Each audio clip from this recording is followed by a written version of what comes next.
So now we have learned about the circulatory system and what is blood, what does it do, what are blood vessels, what do they do? Blood vessels like arteries, veins and capillaries. Now we are going to learn about heart. What is its function, how does it look like, and basically what does it do in our body? Why is it so important? Okay, now see this image of heart. But before showing the image of the heart, see, these are the kinds of blood vessels in our body. These are arteries, thick walled tubes, vessels. Okay, they carry oxygen rich blood away from the heart to all parts of the body.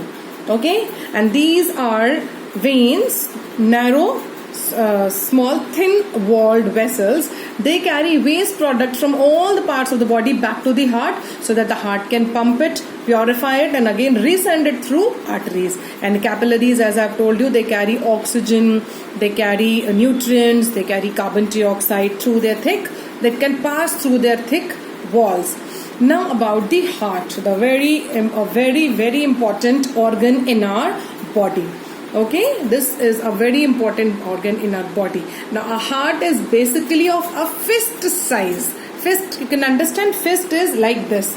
This, when you fold your fingers and thumb, this becomes your fist. So our heart is basically the size of a fist, okay, in our chest, left side of our chest. It is protected by the rib cage, as I've already explained you when I was explaining skeletal system, that rib cage protects important organs like heart and lungs.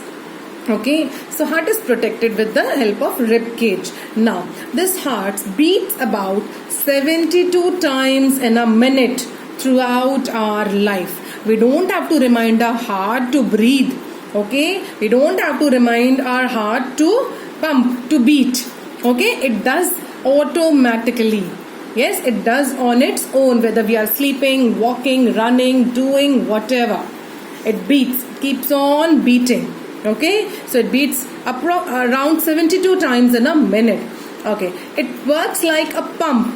Okay, it works like a pump to send blood through the blood vessels, and it makes the sounds like lub-dub, lub-dub. You must have experienced when you put your hand on your chest towards the left side, you must have experienced a sound coming from your chest. Yes, lub-dub, lub-dub, lub-dub. That is what your heart is beating and pumping. It's actually the pumping sound because it pumps the blood to every part of the body through arteries and then through veins. Okay, arteries carrying good blood and veins carrying impure blood. Again, it's pumped in the heart and again sent back through arteries. So this is a continuous process which is going on, and heart keeps on doing it without fail.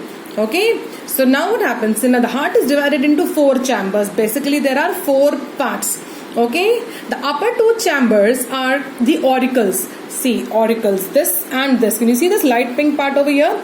These are the auricles. So upper 2 chambers, right auricle and left auricle.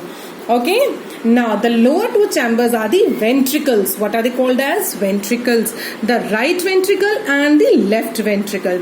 Okay, so now this is about heart. So now you must have understood the functions of heart, that it keeps on pumping.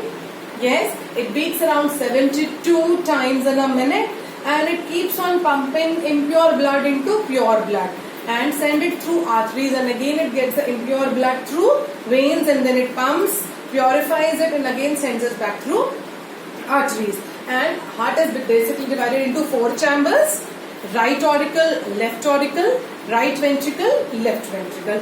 This is all what you should know about heart in this class. In the later classes, you are going to study about heart and its functions in detail, about the diseases caused. We're going to study in detail. So this was all about this chapter, respiratory and circulatory systems. So in the next class, I'm going to send you the notes, exercises, and the revision of this chapter.